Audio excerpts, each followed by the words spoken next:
একদম অন্যায় ভাবে করেছে। আমাদের ওহিদুল আর আমাদের কারিমুল সহ যে টিমটাকে অ্যারেস্ট করেছে, তাদেরকে ডেকে এনেছে থানায়, বলেছে এখানে বসো তোমরা। তারা সাদাম মানে তাদের পাপ নাই, তারা এসে বসেছে, তাদেরকে মিথ্যা কেসে ট্যাগ করে দিচ্ছে। এরকম ভাবে অন্যায় আটকে রাখতে পারে নাকি? ভোটের আগের দিন রাত্রে কি হচ্ছে, আমাদের একাধিক অঞ্চলের দায়িত্বশীলদেরকে ডিটেইন করেছিল, ইলেকশন এজেন্টকে পুলিশ তুলে নিয়ে চলে গেছিল, গুন্ডা মস্তানদের মারধর করেছিল, মহিলাদের মারধর করেছিল। তারপরেও যখন রেজাল্ট দেখছে যে কটা অঞ্চল বাকি আছে, তাও ৭৫,০০০ ভোট ভাঙর থেকে অলরেডি পেয়ে গিয়েছে আইসে, মাথা খারাপ হয়েছে। সেই জন্য আমাদের গণনা কেন্দ্র আমাদের সাথে অন্যায় হয়েছে। সেখানে তো কেন্দ্রীয় বাহিনী ছিল, কেন্দ্রীয় বাহিনী কি করছে না করছে আর নতুন করে বলবো না। আমি কেন বলবো, তৃণমূল বিজেপির প্রার্থী বলে দিয়েছে কেন্দ্রীয় বাহিনীর উপরে নিয়ে উষ্মা প্রকাশ করেছে। তারপর হচ্ছে এই কেন্দ্রীয় বাহিনীকে পরিচালনা করছে কারা? স্টেট প্রেসিডেন্ট মমতা বন্দ্যোপাধ্যায় বলছে পশ্চিমবঙ্গে এখন একটা মুসলিমদের দল বেরিয়েছে, সে বিজেপিকে সুবিধা করছে।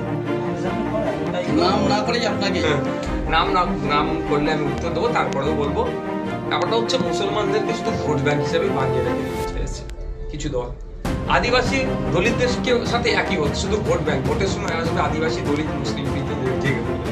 শিক্ষা, স্বাস্থ্য, কর্মসংস্থান, এটা তিন জাতির এখন পিছিয়ে আছে। আমরা বঞ্চিত মানুষ, পিছিয়ে বর্গের মানুষের জন্য রাজনীতি ময়দানে এসেছি, অনেকে ভয় পেয়ে যাচ্ছে। এই দেখুন না, পশ্চিমবাংলার রাজনীতিতে আমরা প্রথম জেনারেল ইলেকশন কন্টেস্ট করলাম, আমরা একা লড়াই করে ৬ লক্ষের অধিক ভোট পেয়েছি। রাজ্যের 4টে সিটে